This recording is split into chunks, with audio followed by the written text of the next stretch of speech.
मेरो बाजे पनि क्रिस्चियनै हुनुहुन्थ्यो, बा पनि क्रिस्चियनै, म पनि। तर मैले 21 वर्षको उमेरसम्म ख्रिस्ट येशू प्रभुलाई आफ्ना मुक्तिदाता प्रभु भनेर चिन्न पाएको थिइनँ। हुन त क्रिस्चियन परिवारमै जन्मेको हुर्केको भए तापनि जुन मण्डलीमा हामी थियौँ त्यो चाहिँ एक किसिमले खालि नामको लागि मात्रै क्रिस्चियन मण्डली, अनि त्यहाँ चाहिँ कुनै प्रकारले यो नयाँ जन्मको बारेमा, मुक्तिको बारेमा, ख्रिस्ट यीशुबाट गर्दै पाप क्षमा हुन्छ, यस्ता खालका कुराहरूको बारेमा केही शिक्षा दिइँदैन थियो। हामी चाहिँ आइतबार चर्चमा जानुपर्ने, हामी क्रिस्चियन हौँ, यसकारण हामी चाहिँ क्रिस्चियन भएर बस्नपर्छ।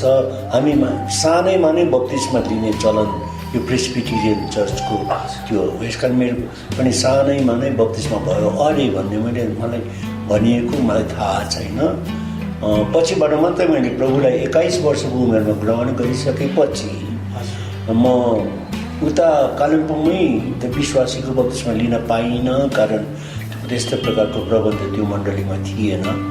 अनि यसै कारण यहाँ नेपाल आएकै 2 महिना पछि होला पोखरामा गएर पास्टर डेभिड मुखिया गुरुबाको हातबाट मैले विश्वासीको बप्तिस्मा लिएको त्यति बेला हो।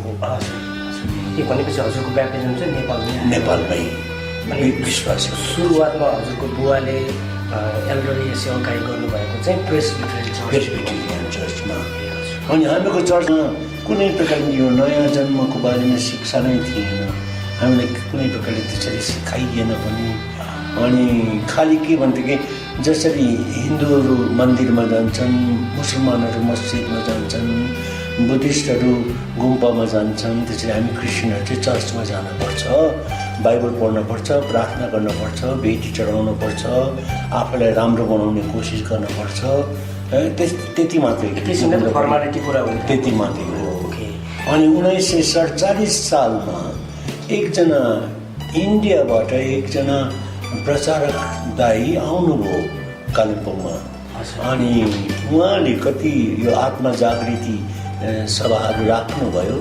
अनि त्यही समयमा उहाँको नाम चाहिँ भाइ जर्डन चनन खान, उहाँ पन्जाबी हुनुहुन्थ्यो। अनि उहाँले नै हामीलाई मुक्तिको बारेमा, ख्रिस्ट यीशुको क्रुसको मृत्यु, उहाँको रगतले पाप क्षमा हुन सक्छ, यस्ता खालका कुराहरू उहाँले हामीलाई बुझाउनु भयो। हामी धेरैजनाले प्रभुलाई ग्रहण गर्न पायौँ।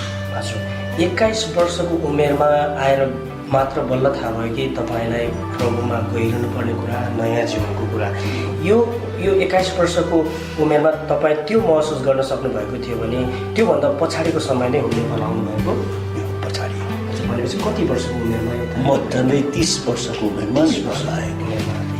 कतिजनाको समूहमा तपाईँले खासमा एकजना मिसनरी दिँदै हुनुहुन्थ्यो, मिस एलिजाबेथ फ्र्याङ्कलिन। उहाँ चाहिँ रिजन्स बियोन्ड मिसनरी युनियनमा RBMU-मा हुनुहुन्थ्यो।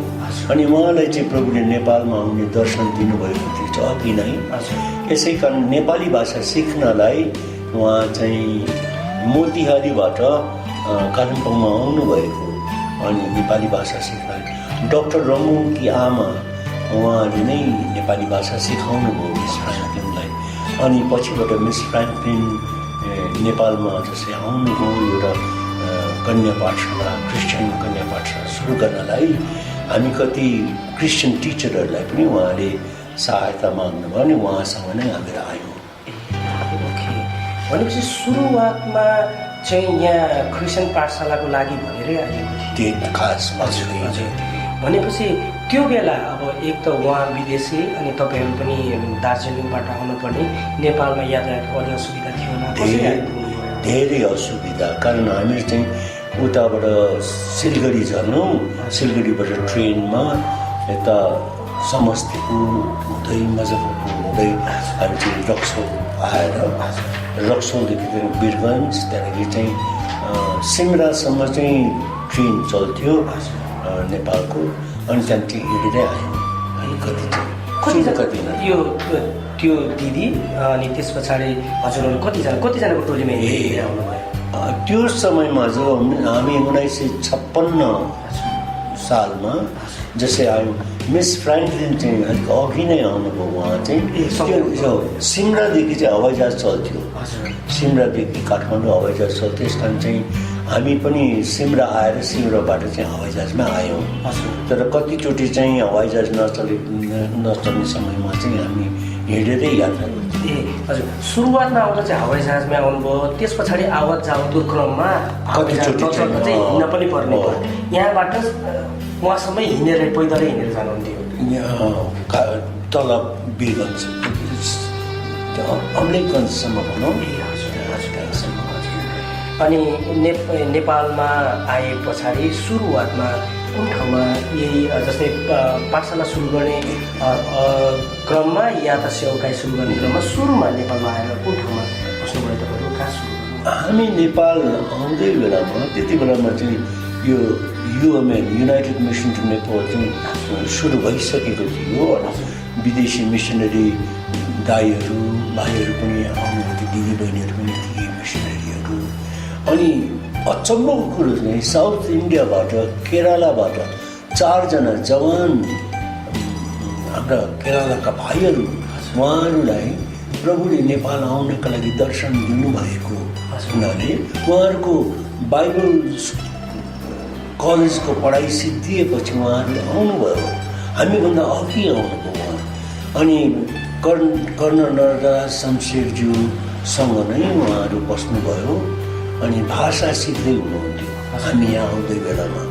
अनि हामी यहाँ नेपालमा काठमाडौँमा आउँदा चाहिँ त्यति बेलामा यहाँ नेपालमै विश्वास गरेर बत्तिसमा लिनेहरू कोही पनि थिएनन् क्रिस्चियनहरू नै थिएन 1-2 जना हाम्रा दिदीहरू दाईहरू जुन चाहिँ इन्डियामा गएर उहाँहरूले विश्वास गरेर बत्तिसमा लिनुभएकाहरू उहाँहरू पनि नेपालमा फर्केर आउनुभएको थियो ज्ञानी शाह दिदी कर्नल राज शमशेरहरू त्यस्तै अरू कतिजना अनि उहाँहरू चाहिँ नेपाली नै भए तापनि उहाँहरू चाहिँ इन्डियामै बत्तिसमा पाउनुभएको उहाँहरू हामीले यहाँ आएपछि चाहिँ के भयो भने सरकारले हामीलाई यहाँ काठमाडौँमा ठाउँ दिन सकेन यहाँ चाहिँ स्कुलहरूको प्रबन्ध छ भनेर हामीलाई उता भक्तपुरमा जानलाई हामीलाई त्यस्तो आदेश मिल्यो अनि हामी चाहिँ उता गयौँ गएर झन्डै 10 महिना जति नै हामीहरू उता भक्तपुरमा बस्यौँ उता भक्तपुरमा पनि केही त्यस्तो उपाय भएन हामीलाई आउनलाई र हामी फेरि फर्केर यहीँ काठमाडौँमै आयौँ पछिबाट मिस फ्रेङ्कलिनले महेन्द्र भवन गर्ल्स स्कुल सुरु गर्नुभयो अहिलेको त्यो स्कुल उहाँले सुरु गर्नुभयो यो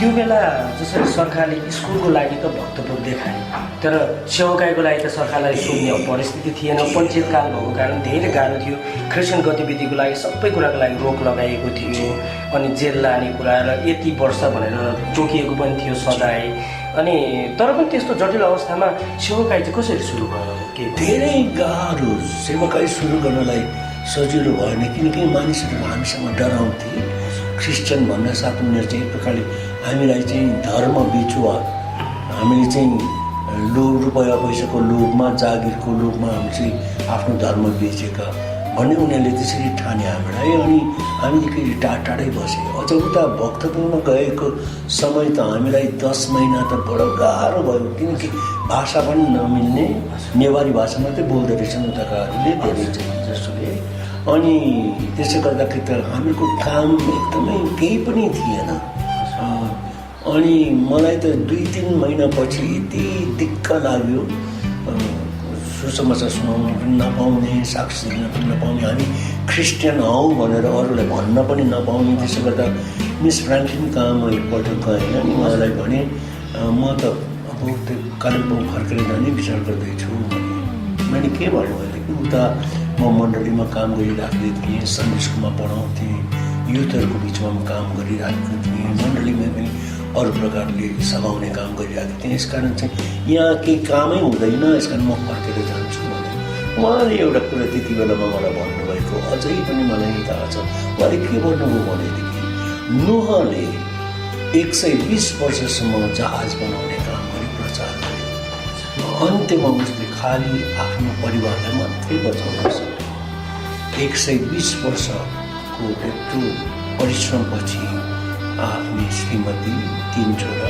3 बुहारीलाई मात्रै बचाउन सकेछ। आज अरू सबै मानिसहरू खत्तम भयो। अनि तिमी आएको छौ 2-3 महिना मात्रै भयो, अनि तिमीलाई यहाँ मन परेन फर्केर जान्छु भन्छौ, तिमीलाई बाँधेर राख्न सक्दिनँ, गए हुन्छ, तर राम्ररी सोच्नु मैले भन्नु। अनि साँच्चै नै मैले विचार गरेँ, अनि मलाई मेरो मन पर्ने हो। अनि मैले प्रभुलाई क्षमा मागेँ, अनि मैले प्रभुलाई भने पनि तपाईँले मलाई यहाँ राख्नुहुन्छ भनेदेखि म बस्नलाई तयार छु। उनीहरूलाई केही कामै पनि थिएन कि, तर पनि अचम्मको कुरो चाहिँ मलाई प्रभुले त्यो अनुग्रह दिनुभयो भने म आफैलाई एकदमै भाग्यमानी ठान्छु, किनकि मण्डली वृद्धि यस्तो देख्ने सौभाग्य मलाई मिल्यो। प्रभुले नै गर्नुभएको हो मण्डली बढाउने काम। भाइ बहिनीहरू उहाँहरूले नै गइकन सुसमाचार प्रचार गरेर आत्मा बचाउने काम उहाँहरूले गर्नुभएको हो।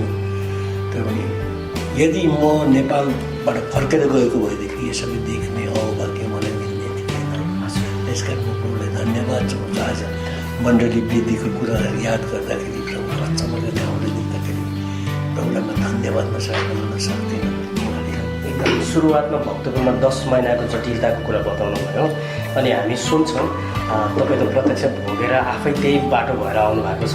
अनि यो चर्च चाहिँ दिल्ली बजारमा थियो, अनि त्यस पछाडि ज्ञानेश्वर, अहिले नामै ज्ञानेश्वर चर्च काठमाडौँमै भए पनि यो बिचमा रहेका यो पछाडि यो पछाडि यो, अनि बिचमा त्यो अवधिमै अब हिस्ट्री पढ्दा कुराकानीहरू सुन्दा चाहिँ त्यो बिचमा पुतली सडक चर्च चाहिँ सुरु भइसकेको थियो भन्ने सुनिन्छ। यो बिचको कुराकानी अलिकति क्लियर गरिदिनुहोस् न। पुतली सडकको चाहिँ के भयो भनेदेखि उहाँहरू चाहिँ जुद्ध रोडमा, त्यति बेलामा मण्डली थिएन, सङ्गति मात्रै थियो। जुद्ध रोडमा उहाँले एउटा घर दिनुभएको थियो, त्यहाँ बस्नुहुन्थ्यो उहाँहरू, अनि सङ्गति राख्नुहुन्थ्यो। अनि हाम्रा 3 भाइहरू केरलाका भाइहरू उहाँहरू चलाउनुहुन्थ्यो। धेरै आत्मिक मानिसहरू, धेरै जोसिलो व्यक्तिहरू उहाँहरू। अनि अचम्मको कुरो चाहिँ भाषा पनि यति राम्ररी सिक्नु भएको, हामी जस्तै नै बोल्न सक्नुहुन्थ्यो। उहाँहरूलाई चाहिँ एउटा डर के भयो भनेदेखि यिनीहरू चाहिँ दार्जिलिङबाट आएकाहरू भए तापनि, इन्डियाबाट आएकै भए तापनि यिनीहरू नेपालीहरू हुन्, अनि यसकारण चाहिँ मण्डली सम्हाल्ने कामको जिम्मा चाहिँ यिनीहरूले लिन्छन् भन्ने त्यस्तो डर उहाँहरूलाई भयो कि जस्तो लाग्छ। यसै कारण हामी हुन त भक्तपुर बस्थ्यौँ, अनि कहिलेकाहीँ यता सहर आउने काम हुन्थ्यो, त्यस्तो बेलामा चाहिँ हामी सङ्गतिमा उहीँ जान्थ्यौँ, उहाँहरूसँगै सङ्गति गर्थ्यौँ। उहाँहरू उता भक्तपुरमा चाहिँ तिरबहादुर देवान दाजुको सङ्गतिमा हामी बस्थ्यौँ यता आउँदा चाहिँ। अनि पछिबाट उहाँहरूलाई त्यस्तै अप्ठ्यारो भएर उहाँहरूले चाहिँ उहाँहरूमध्ये एकजना पास्टर सिजी जर्जलाई उता केरलामा पठाएर त्यो मार्थुमा चर्चको अभिषेक लिएर आउनलाई सबै प्रबन्धहरू मिलाउनु भएछ। अनि पास्टर सिजी जर्ज उहाँ चाहिँ अभिषिक्त पास्टर भएर आउनुभयो। अनि उहाँले चाहिँ के भन्नुभयो भने हामीसित अब एकजना अभिषिक्त पास्टर नै हुनुहुन्छ, यस कारण उहाँलाई नै हामी पास्टर मान्छौँ भन्ने खालको कुरा भयो। र यहाँ मिसनरी साथीहरूले अनि यहाँ हामी कति नेपालीहरूले हामीले चाहिँ के भन्यो भनेदेखि बाहिरबाट अभिषेक लिएर आएर नेपालमा मण्डलीको पास्टरको काम गर्न अलि मिल्दैन। अभिषेक भन्ने कुरो त यहाँको मण्डलीले पो गर्नुपर्ने हो, आफ्नो पास्टरको अभिषेक। त्यतापट्टि हामीले चाहिँ विचार गरेर हामी त्यो कुरो गऱ्यौँ। उहाँहरूले अलि हामीसँग अलिक डराउनु भयो। अनि पछिबाट उहाँले के भन्नुभयो भने तपाईँहरू सेवा सङ्गतिका लागि आउन चाहनुहुन्छ भने ठिकै छ, ढोका खुला छ, आउन सक्नुहुन्छ, तर हामी तपाईँहरूलाई कुनै हालतमा पनि मण्डलीको सक्रिय सदस्य एक्टिभ मेम्बरको रूपमा चाहिँ लिन अलिक मिल्दैन भनेर उहाँहरूले भन्नुभयो। अनि अचम्मको कुरो चाहिँ के भयो भनेदेखि उहाँहरूले मार्थुमा चर्चबाट उहाँहरूको बिसपलाई बोलाउनु भयो, 2 पल्ट नै बोलाउनु भयो। त्यो बिसप थियोफिलसलाई बोलाउनु भयो। अनि उहाँहरूको रीति अचम्म रहेछ। यो जाँदै मोमबत्तीहरू बाल्ने, त्यो लुगा लाउने, रोग लगाउने, अनि इन्सेन्सहरू धुपहरू गर्ने, के जाति हल्लाउने, त्यस्ता खालका अनि मोमबत्ती बालेर सबै। अनि त्यो कुरो चाहिँ यहाँका युएमएनका हाम्रा मिसनरी कति मिसनरी साथीहरूलाई पनि अलि चित्त परेन। जस्तो ब्याप्टिस्टहरूलाई, मेथडिस्टहरू, अरू कतिहरूलाई, लुथरन्सहरूलाई पनि कतिलाई चाहिँ मन परेन। अनि यदि यो यहाँको चर्च मार्थुमाकै ब्रान्च हुने हो भनेदेखि चाहिँ यसमा चाहिँ हामी आफ्नो सहमति दिँदैनौँ भन्ने उहाँहरूले त्यो राख्नुभयो। अनि हामीलाई पनि त्यो कुरो मन परेन। हुन त अब हामी त प्रभुलाई राम्रो चिनेको पनि थिएनौँ। अघिको कतिवटामा प्रेस्बिटेरियन चर्चहरूमा त्यस्तो गर्दैन, ब्याप्टिस्ट चर्चहरूमा। यस कारण हामीले पनि त्यो विरोध जनायौँ। त्यो चाहिँ हामीलाई चाहिँ मिलेन भन्ने कुरा गर्नु। तर एक प्रकारले राम्रो पनि भयो। पछिबाट चाहिँ पुतली सडक चाहिँ मार्थुमाबाट अलग भयो। अनि उहाँहरूले त्यो सबै ल्याउनु पनि भयो। कुरामा चाहिँ छुट्टिएको हो अहिलेको पुतली सडक भनेपछि त्यो सुरुवातमा जो बत्तीको बालेर एक्सर्साइज गर्ने, धुप बाल्ने, उहाँहरू अहिले नेपालमा हुनुहुन्न र उहाँको सेवकाई छैन। अहिले त पुतली सडक त बेग्लै भएको। अब जस्तै पुतली सडकको यो कुराकानीहरू पश्चात त्यो उहाँहरूले गरेको कुराकानी पश्चात छुटेको त अलिक पछाडि होला। त्यो छुट्ने बेलातिर त यता हाम्रो यो अहिलेको सङ्गति सुरु भइसकेको थियो होला। हामी सङ्गति चाहिँ विशेष चाहिँ भेटघाट चाहिँ गर्थ्यौँ। तर यहाँ बसे भक्तपुरबाट फर्केर आएपछि केही समयसम्म चाहिँ हामीहरू सङ्गतिको लागि केही नै जाने गर्थ्यौँ। उहाँहरूसँग नै सङ्गति गर्थ्यौँ जुद्ध रोडमा। तर पछिबाट उहाँहरूले जब हामीलाई धेरै कुराहरू भयो यसको के गर्ने कसो गर्ने, अनि पछिबाट चाहिँ जब उहाँहरूले भन्नुभयो तपाईँहरू चाहिँ दाइ हामीले एक्टिभ मेम्बरसिप दिन सक्दैनौँ भन्दा चाहिँ हामीले पनि सोच्यौँ त्यसो हो भनेदेखि हामी आफै किन छुट्टै सङ्गति नगर्ने। अनि डक्टर रोङको विचारमा चाहिँ 16जना भन्नुहुन्छ, मलाई चाहिँ 14जना जस्तो लाग्छ। तर त्यो अब हामीको मलाई चाहिँ 14जना जस्तो लाग्छ। हामी उताबाट आएकाहरू कति 1-2जना मिसनरी साथीहरू, अनि सानसाना केटाकेटीहरू 3-4जना थिए हामीसँग आएका। हामी मिलेर दिल्ली बजारमा एउटा सङ्गति घरमा हामी बसेका थियौँ। त्यहीँदेखि नै सङ्गति सुरु गऱ्यौँ। पछि त धेरै ठाउँ घुम्यौँ नि, हामी धेरै ठाउँ चाह्यौँ। झन्डै ज्ञानेश्वरमा यहाँ आउनुभन्दा अगाडि त हामी झन्डै 7 पल्ट होला कमल पोखरीमा, छत्रपाटीमा, कहाँ। यसरी घुम्नुको पछाडि चाहिँ यो सङ्गति गर्न गाह्रो भएन? खासमा चाहिँ के हो भनेदेखि क्रिस्चियनहरूलाई सङ्गतिको लागि ठाउँ दिन अलिक डराए सरकारबाट त्यस्तो पनि भयो होला। अनि त्यति मात्र होइन, सङ्ख्या पनि बढ्दै गयो। अनि हामी अलिक फराकिलो ठाउँ, ठुलो ठाउँ चाहिने हुनाले हामी कहाँ चाहँदै हिँड्यौँ।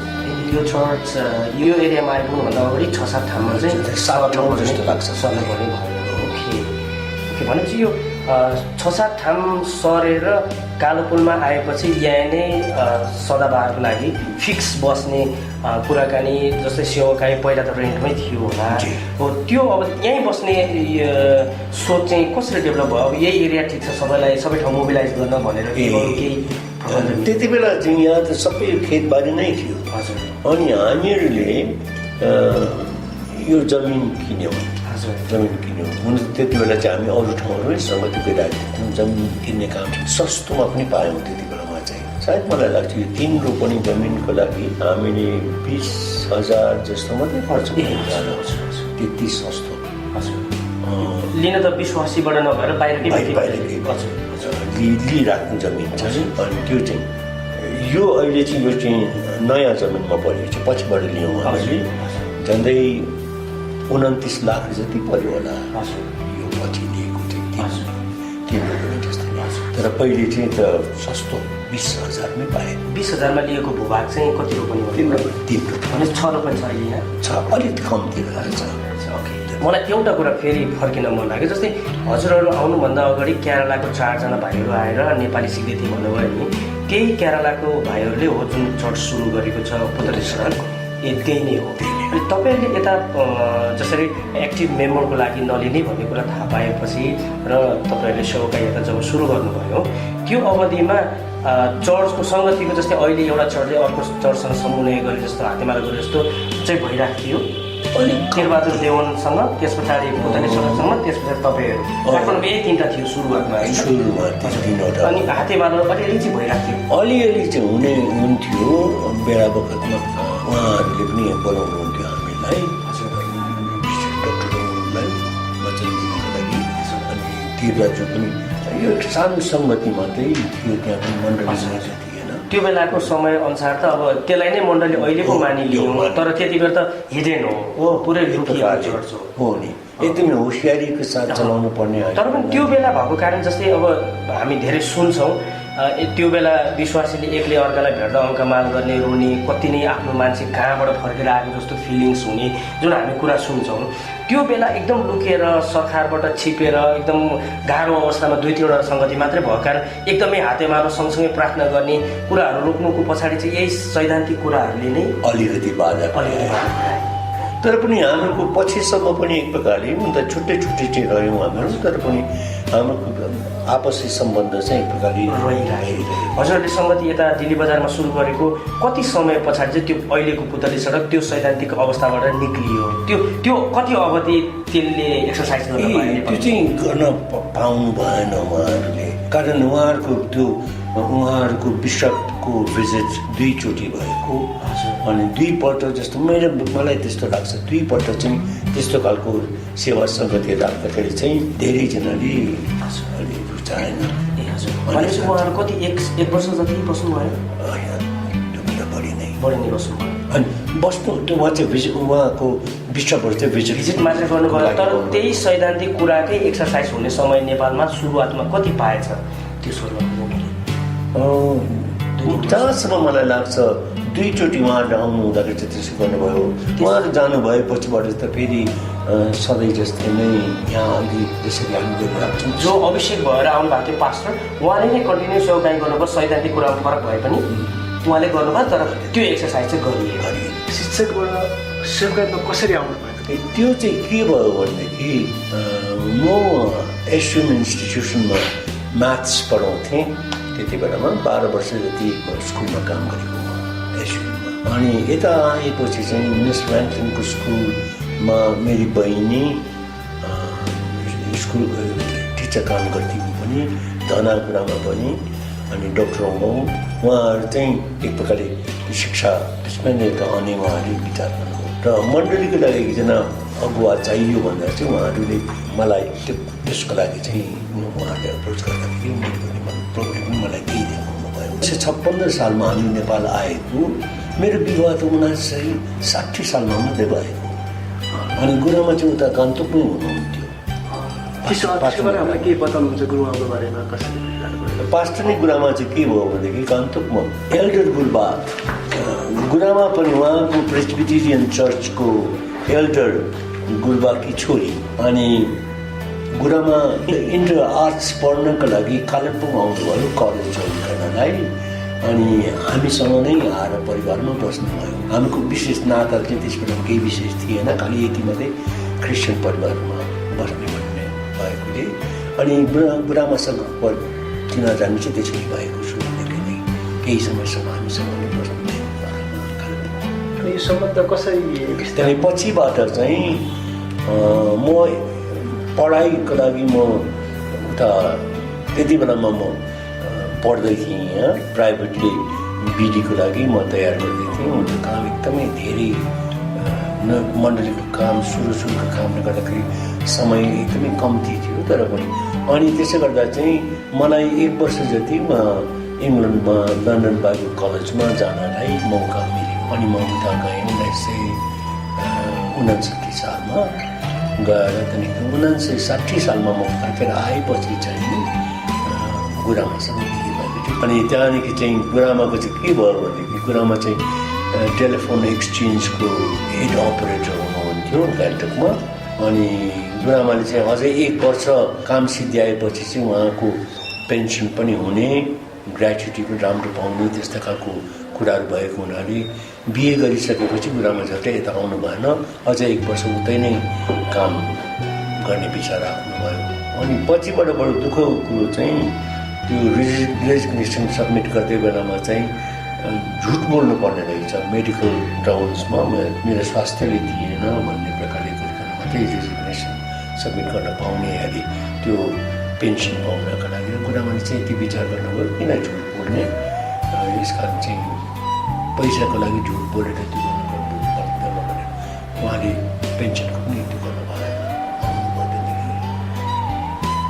पेन्सन नपकाइकन नभए त्यो 1 वर्षको कुरामा अझै उता बस्नुभएको चाहिँ त्यो पैसाको लागि नै पेन्सन पाउने कुरा थियो। तर पेन्सन पाकिसक्दा पनि रिजाइन नदिएको कारण चाहिँ त्यो झुट बोल्नुपर्ने बाध्यता थियो, तर बोलिएन। अनि त्यस्तै काका बाउ त्यो सिभिल सर्जनहरू उहाँहरू सबै चिनाजाने आफ्नै मान्छेहरू भएको हुनाले ठिकै छ साइन गर्ने मात्रै त हो नि, हामी सबै कुरो लेखिदिन्छौँ सबै कुरो, तर पनि कुरा हुँदै हामीलाई पनि ठिक लागेन त्यो। त्यस कारण चाहिँ क्विट भयो। अनि गुरुआमा यहाँ आएपछि मण्डलीमा कसको सहायता गर्नु हो? मण्डली ज्ञानेश्वर मण्डली ठुलो भएको त्यो गुरुआमाले उहाँले नि धेरै एक्टिभ हुनुहुन्थ्यो सबै कुराहरूमा। अनि त्यस कारण चाहिँ मण्डलीका साना बालबालिकादेखि लिएर जवान छोराछोरीहरू, आमा दिदीबहिनीहरू, बाबु दाजुहरू सबैलाई नै उहाँले धेरै प्रकार राम्ररी सम्हाल्नुहुन्थ्यो। मण्डलीको काम चाहिँ उहाँले नै गर्नुभएको, एकदमै सक्रिय त्यस्तो हो। त्यस्तै उहाँ परिवारमा नै त्यस्तो प्रकारको तालिम पाउनुभएको। मण्डलीमा पनि गान्तोकको मण्डलीमा राम्रो सिक्नु भयो। त्यसो गर्दाखेरि गुरुआमाले नै ज्ञानेश्वर मण्डली यति ठुलो भएर आएको चाहिँ म त खालि मण्डलीमा प्रचार गर्ने कामहरू यताउता त्यति मात्रै गर्ने, अरूको त केही पनि आउँदैन थियो मलाई।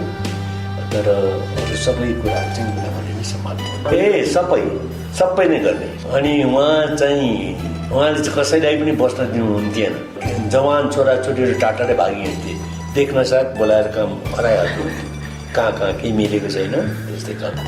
उहाँको भनाइ चाहिँ के भन्थ्यो कि मण्डली चाहिँ हाम्रो मण्डली हो, यो हाम्रो घर हो, यो चाहिँ होटल होइन।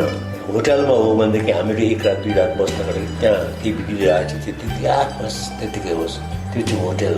घर भनेपछि आफ्नो घर भनेपछि त्यहाँ स्याहार पुर्याउनुपर्छ जति सक्दो। यसकारण चाहिँ गुरुआमाको चाहिँ त्यो आदत। अचम्मको कुरो गुरुआमाले त अरू ठाउँहरूमा पनि त्यस्तै एकचोटि पुतली सडकमा जाँदाखेरि हामी जान्थ्यौँ। अब हप्ताभरि त बन्द नै हुन्छ, सञ्चबार मात्रै त्यो चलाउने हो। यस बेन्चहरूमा धुलोहरू के छ भनेदेखि गुरुआमाले गएर धुलोहरू पुस्नुहुन्थ्यो त्यस्तै खालको।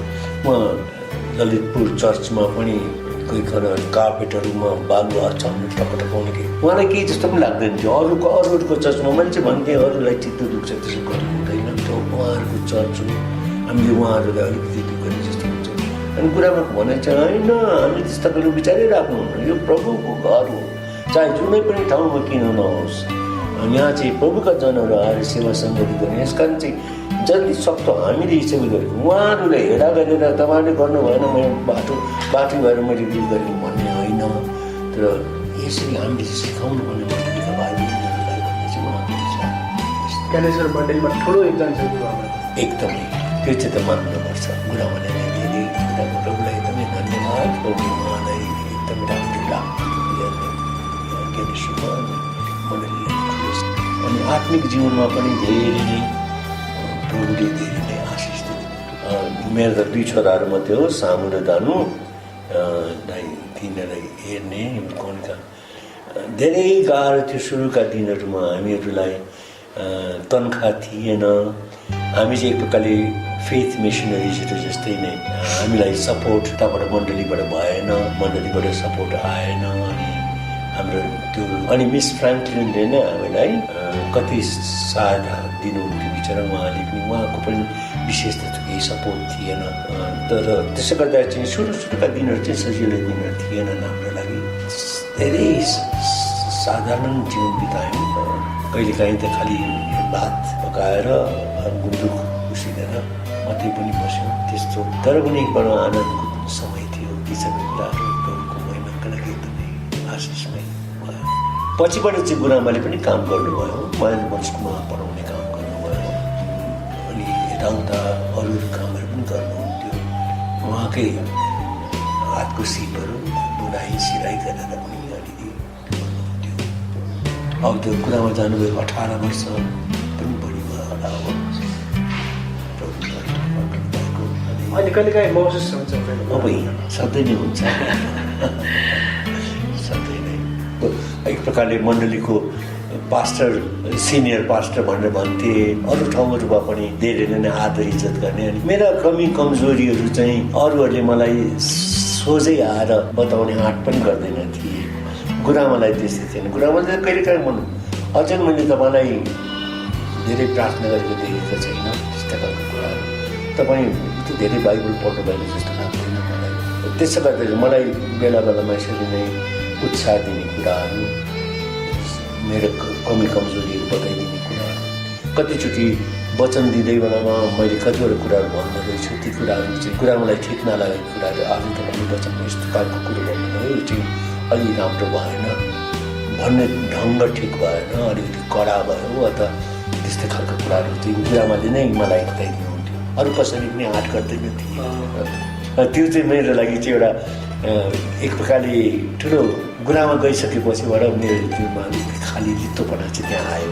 मलाई एकदम खास प्रकारले क्रिटिसाइज गर्ने ठिकसँगले बताइदिने मान्छे चाहिँ कोही पनि भएन। अरू कुरो नेपालगञ्जतिर उता डडेलधुरातिर कहाँ यता इलामतिर बत्तिसमा दिने मान्छेहरू पनि नभएर मलाई नै बोलाइ पठाउँथे त्यो टाइममा, पास्टर नभएको कारणले। पछिबाट चाहिँ पास्टरहरू अभिषेक भएपछि त सजिलो भयो। त्यसो गर्दाखेरि प्रायः म घरमा बस्दिनँ थिएँ, प्रायः बाहिर नै सञ्चबारको समयमा चाहिँ। त्यो समयमा चाहिँ फेरि यस्तो पनि थियो, हामीहरू हुन त मिसनरी दाईहरूलाई दिदीहरूलाई बिन्ती गर्थ्यौँ वचनको सेवकाईको लागि, विशेष दाईहरूलाई। अनि तर पनि वचन दिनेहरू चाहिँ उति धेरै थिएन, थोरै नै थिए। यस कारण चाहिँ फेरि त्यो अर्को एउटा सञ्चबारै पछि हामी चाहिँ जस्तो म पास्टर अनि म सञ्चबारै पछि म वचन दिने गर्थेँ। त्यसै गरी चाहिँ हामी चाहिँ बाइबलको पुस्तकहरूबाट नै कि त एउटा विशेष विषय लिएर कति हप्तासम्म एकैजनाले नै प्रचार गर्ने त्यस्तो चलन थियो। अनि त्यो राम्रो पनि कति म गर्थेँ, डक्टर रङ्गुले पनि भाग लिन्थेँ, म अरूहरूले पनि भाग लिनुहुन्थ्यो। त्यसै गरी बाइबलकै पत्रीहरूबाट कुनै बाइबलको कुनै व्यक्तित्वको बारेमा त्यसै सिकाउने हप्ता त्यही एउटै कुरो राम्रो हुन्थ्यो त्यसमा चाहिँ। तर अचेल चाहिँ अब त्यस्तो तपाईँ एउटा नेपाल इतिहासमा 6 दशक भइसक्यो भन्ने छ। तपाईँ 6 दशक लगभग सँगसँगै हुनुहुन्छ। अनि त्यो बेलादेखि अहिलेसम्मको तपाईँले कसरी मूल्याङ्कन गर्नुहुन्छ? प्रभुको अनुग्रहबाट अचम्मको सुरुका दिनहरूमा त हामीले त मण्डली यसरी बढेर जान्छ भन्ने त हामीले चिताएकै पनि थिएनौँ। यति दबाब बेसी थियो, सरकारबाट मात्रै होइन, सरकारको दबाब त्यतिकै समाजले झन् थिचेर राखेको। मानिसहरू एकदमै डराउँथे, सुसमाचार सुन्नदेखि भागी हिँड्थे उनीहरू। हामी भक्तपुर हुँदाखेरि मैले के सोचेँ भनेदेखि त्यहाँका कलेज जाने कलेजको विद्यार्थीहरू उनीहरूलाई चाहिँ अङ्ग्रेजी सिक्ने धेरै नै इच्छा भएको। अनि उनीहरूले मलाई अप्रोच गरे इङ्ग्लिस सिकाउनको लागि। अनि मैले पनि ठिकै छ, तर हामी चाहिँ के गर्छौँ भनेदेखि हामी चाहिँ बाइबल, म चाहिँ पास्टर भएको हुनु म चाहिँ बाइबलबाट नै पढाउँछु, अनि तपाईँहरूलाई म बाइबलबाट पढाउँछु। अनि हामीले बाइबलहरू पनि ल्यायौँ, अनि कतिजना आए, अनि हामीले इङ्ग्लिस चाहिँ बाइबलबाट नै पढ्ने गर्थ्यौँ। पछिबाट उनीहरूले रुचाएन, आउन छोडे। नभए त्यसरी पनि हामीले कोसिस चाहिँ गरेको हौँ सुसमाचार सुनाउनको लागि, त्यस्ता खालका कुराहरू। तर पनि अचम्मको कुरो चाहिँ कसरी प्रभु आफैले नै मानिसहरू ल्याउनु भयो आफ्नो समयमा। मानिस आउन थाले, रोगी बिरामीहरूको लागि हामी प्रार्थना गर्थ्यौँ। कतिजना रोगी बिरामीहरू निको हुन्थे, अनि उनीहरूले गइकन अरूलाई भन्थे, क्या त उनीहरूलाई लिएर आउँथे, प्रार्थना गर्ने। त्यसरी नै मण्डली चाहिँ बिस्तारै बिस्तारै इसाईमा मण्डली लगायत, नेपाली इसाई मण्डली लगायत अरू मण्डली पनि वृद्धि भइरहेको छ। एकदमै यहाँ त हामीको त ढिलो पो हो। सबभन्दा पहिले त उता मलाई लाग्छ पोखरामा रामघाट मण्डली, उहाँहरू चाहिँ नौतन्वामा हुनुहुन्थ्यो। त्यति बेलामा चाहिँ नेपाली इभान्जेलिस्ट ब्यान्ड भन्थ्यो। पछिबाट चाहिँ उहाँहरूले नाम बदली गरेर इन्टरनेसनल नेपाल फेलोसिप भन्ने राख्यो, आएन। नभए अगाडि चाहिँ नेपाली इभान्जेलिस्ट ब्यान्ड। अनि डक्टर ओहानलन अनि मिस स्टिल भन्ने दुईजना बुढी मिसनरी दिँदै इङ्ल्यान्डबाटै आएका, अनि उहाँहरूले सुरु गर्नुभएको थियो। नौतन्वामा उहाँहरू हुनुहुन्थ्यो। नेपालको ढोका खोलिएपछि उहाँले पोखरामा आएर 1952 सालदेखि नै उहाँले रामघाट चर्च सुरु गर्नुभएको अहिले पनि छ नि त्यो चाहिँ नेपालको सबैभन्दा पहिलो मण्डली चाहिँ रामघाट जस्तो लाग्छ मलाई। अनि उता नेपालगञ्जमा चाहिँ रुपैडियामा कतिजना एजी चर्चका मिसनरीहरू त्यहाँ थिए रुपैडियामा। अनि नेपालको ढोका खोलिएपछि त्यहाँबाट पास्टर बर्नबास राई उहाँ आउनुभयो नेपालगञ्जभित्र आएर उहाँले ज्योति मण्डली सुरु गर्नुभयो। त्यो पनि 52 तिर नै हुनुपर्छ। पहिलो रामघाट त्यसपछि ज्योति मण्डली त्यस्तो होला। अनि त्यसपछिबाट मात्रै हामी यहाँ पुतली सडक काठमाडौँ पुतली सडक चाहिँ काठमाडौँ वालेको सबभन्दा पहिलो चर्च पुतली सडक। अनि दोस्रोमा चाहिँ हामी ज्ञानेश्वरकै क्या जस्तै हाम्रो तिरुवन उहाँ भक्तपुरको सेवाकाई पनि त्यो चाहिँ चर्चको रूपमा हुँदै हुँदै गएर जस्तै पुतली सडक सुरु भएर अहिलेसम्म त्यहाँ अवस्थित छ। तपाईँहरू हुँदै हुँदै यहाँ आएर इस्टाब्लिस हुनुभयो, यहीँ बस्नुभयो। त्यसरी त्यो चाहिँ सुरु भएर कतै सुरु भएर त्यो चाहिँ के थियो भने तेर दाजुहरू चाहिँ त्यहाँ एकजना मिसनरिजहरू त्यहाँ मिस बागट भन्ने एकजना मिसनरी हुनुहुन्थ्यो दिँदै। अनि उहाँ चाहिँ गाउँ गाउँ चाहनुहुन्थ्यो पूर्व नेपालतिर। अनि तेर दाजु चाहिँ उहाँको साथमा जानुहुन्थ्यो। यस कारण चाहिँ भक्तपुरमा आएर बस्नु हुँदा चाहिँ तेर दाजुले चाहिँ त्यहाँ सानो सङ्गति मिसनरी दिँदैहरू अनि एक दुईजना नेपाली उहाँकै फ्यामिलीले बसेर सङ्गति सुरु हो त्यो ठुलो चर्चमा। जस्तै अहिलेको त्यो भक्तपुर इमानुएल चाहिँ त्यही सङ्गतिको सुरुवाती तीर्थहरिमा त सुरुदेखि नै एक प्रकारको स्वतन्त्रता थियो हामीहरूलाई। हामीहरू एकदमै भजन गाउने स्तुति प्रशंसा चढाउने त्यति बेला चाहिँ स्तुति प्रशंसा चढाउने चाहिँ थिएन, हामीले सिकेको पनि थिएन। अनि पवित्र आत्माको शिक्षा त धेरै पछि आएको, धेरै पछि।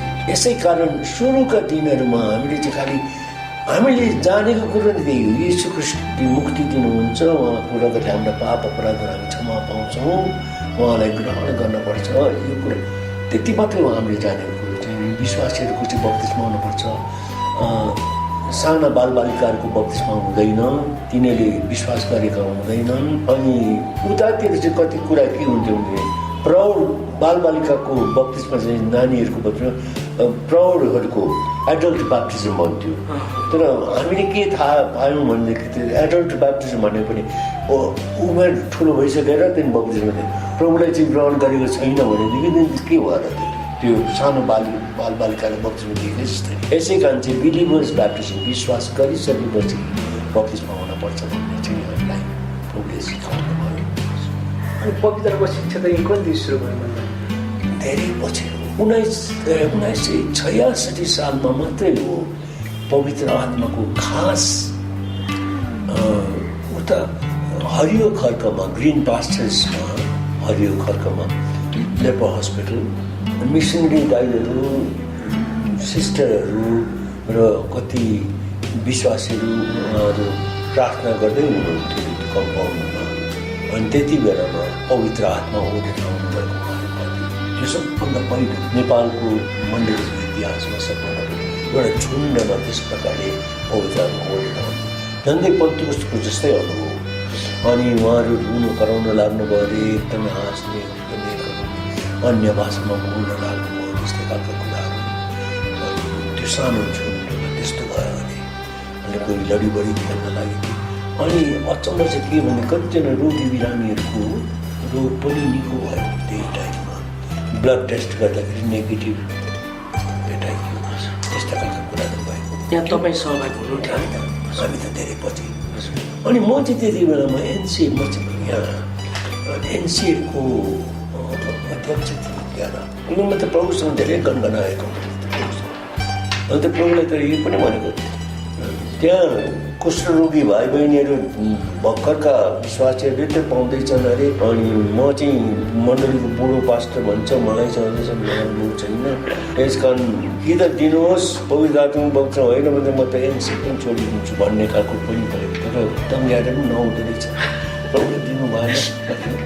अन्त 1968 सालमा 2 वर्षपछि त्यो मेरो हृदयमा चाहिँ त्यो चाहना त्यो इच्छा चाहिँ एकदमै बढेकै होला। अचम्मको कुरो चाहिँ त्यसभन्दा अघि पनि यो अनुभवमा आउनुभन्दा अघि पनि हामी चाहिँ पवित्र आत्माको शिक्षा चाहिँ बेला बेलामा चाहिँ मण्डलीलाई दिने गर्थ्यौँ, सिकाउँथ्यौँ।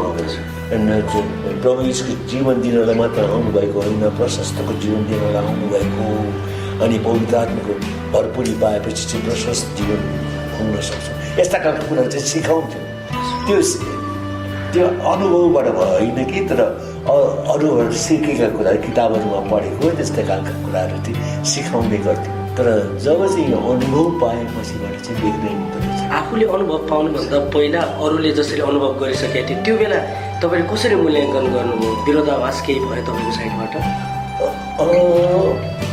सुरुदेखि नै सिकाउने त गर्थ्यौँ। म त नेपाल आउनुभन्दा अगाडि पनि प्रभुलाई पाएपछिबाट प्रभुलाई पाएपछि झन्डै 10 वर्ष जति म उता कालेबुङमै बसेँ। त्यति बेलामा पनि म बाइबल क्लासहरू चलाउने गर्थेँ, त्यसरी शिक्षा दिने काम चाहिँ गर्थेँ। त्यति बेलामा त पास्टर त थिएन त्यो। अनि हामी पवित्र आत्माको कुराहरू गर्थ्यौँ गर्नको लागि त्यति बेला। तर परमेश्वरको आत्माको शक्ति आफ्नै जीवनमा आएर अनुभव गरेको त यो साल बताउनु भयो हजुरले। त्यो पनि नेपालमा सुरुवातीका बेलाहरूमा पवित्र आत्माको भरपुरीमा चल्ने अन्य भाषाको वरदानहरू पाउने सवालमा तपाईँ नपर्नु भएको कारण त्यो बिचको अवधि तपाईँ त्यो अनुभवमा नआइपुग्दाखेरि तपाईँले केही विरोध जनाउने, जस्तै आफूले प्रभुलाई दङ्ग्याउने भन्नुभयो नि अघि, त्यस्तो त गर्नुभयो। त्योदेखि बाहेक पाएका व्यक्तिहरूलाई केही विरोध त्यस्तो केही पनि भएन? एक प्रकारको आरिस्य भयो। उहाँहरूले चाहिँ पाउने, मैले चाहिँ नपाउने त्यस्तो खालको चाहिँ। अनि एकदम त्यसले चाहिँ उहाँहरूको जीवनमा त्यो परिवर्तन देख्दाखेरि मलाई पनि भित्रबाट चाहिँ अझै मेरो तिर्खा बढेर गएको, मैले पाउनु नै पर्छ यो चाहिँ भन्ने खालको चाहिँ लागेको। तर कसरी पाउने, कतिचोटि त धेरै निराश हुन्थेँ म त। अरू भाइहरूमा उति साह्रो धेरै चासो थिएन, मण्डलीका अरू मेरा सहयोगीहरूले पनि उति धेरै ध्यान दिनु भएन। तर मलाई चाहिँ त्यो चाहिँ एउटा अङ्ग्रेजीमा बी इन द बनेट भन्दो रहेछ, त्यो मेरो मनमा मगजमा घुमिरहेको, यो चाहिँ मैले पाउनै पर्छ भन्ने खालको हुन्छ। एजी चर्चको समुदायले अहिले पवित्र आत्माको भरपुरीमा जसरी जिउने, एजी भन्ने बित्तिकै क्रिस्चियन जनमानसमा एउटा पवित्र आत्माको भरपुरीमा जिउने, अन्य भाषा बोल्ने भन्छन्, उहाँहरू चाहिँ तपाईँहरूले अनुभव गर्नुभन्दा अगाडि नै प्रभुमा त्यसरी भिज्नु भएको थियो आत्मामा? त्यति बेला एजी चर्च नै थिएन। ओके, उहाँहरू एजी चर्चका अगुवाजनहरू पास्टर दिलीपहरू, पास्टर नवीन, इजकियलहरू नै, बालकृष्ण शर्मा पछि आउनुभएको, जे भए पनि उहाँहरू पनि हामीसँग नै हुनुहुन्थ्यो, टेन्सनमा आउनु हामी सङ्गतिसँगै 80को पछिबाट मात्रै एजी सुरु भए यहाँ नेपालमा। उतातिर नेपालगञ्जतिर चाहिँ एजीहरू हुनुहुन्थ्यो।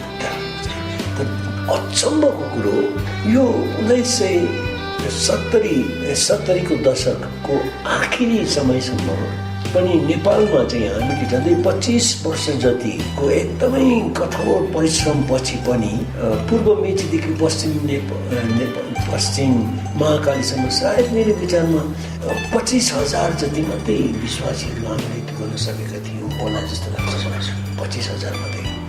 अनि त्यहाँदेखि एकदमै यो 70को दशकको आखिरी समयमा चाहिँ धेरै सतावट आयो, एकदम किन धेरै मण्डलीका सेवक सेविकाहरू थुनामा जान लागे, धेरै सतावट आयो भने पुलिसहरूले पनि धेरै खोजिमेलो गर्न लागे।